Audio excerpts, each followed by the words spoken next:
I wanted to post a video about my symptom progression, so covering mid-August to now mid-December 2023.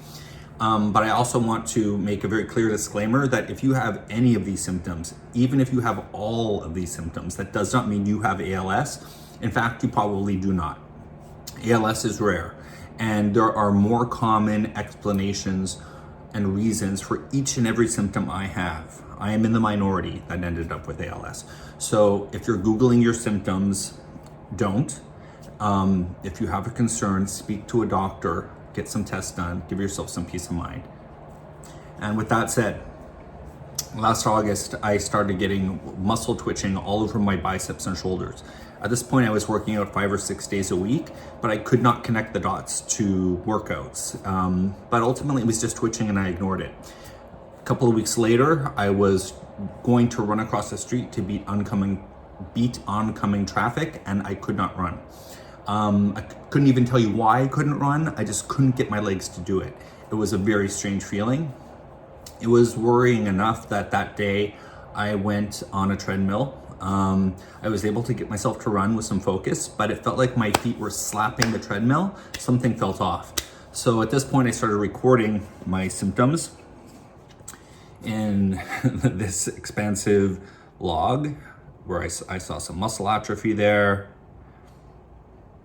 I was doing grip strength tests. There's a video of me noticing thumb twitching, which was freaking me out at the time. So I was trying to keep track of everything carefully.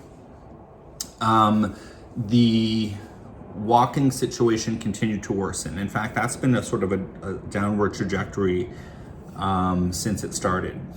After the walking, so a few weeks after the onset of that symptom, my left thumb started to get slow and weak. It spread to my whole left hand,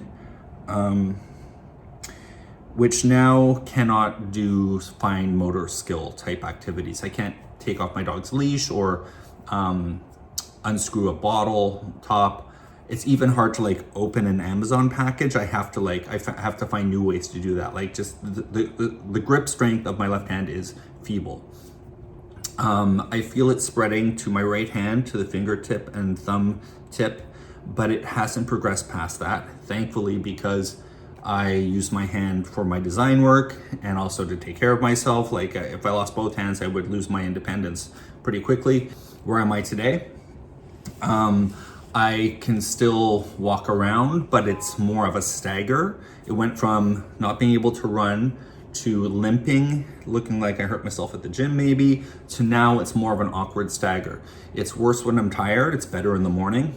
If I'm in a high pressure situation, like I'm trying to beat a red light or something and crossing the street, my walking gets worse. So there is a mental component to it as well.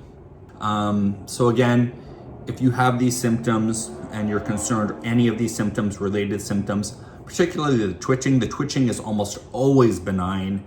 Don't worry. If you are worried, go see a neurologist, get a couple of tests.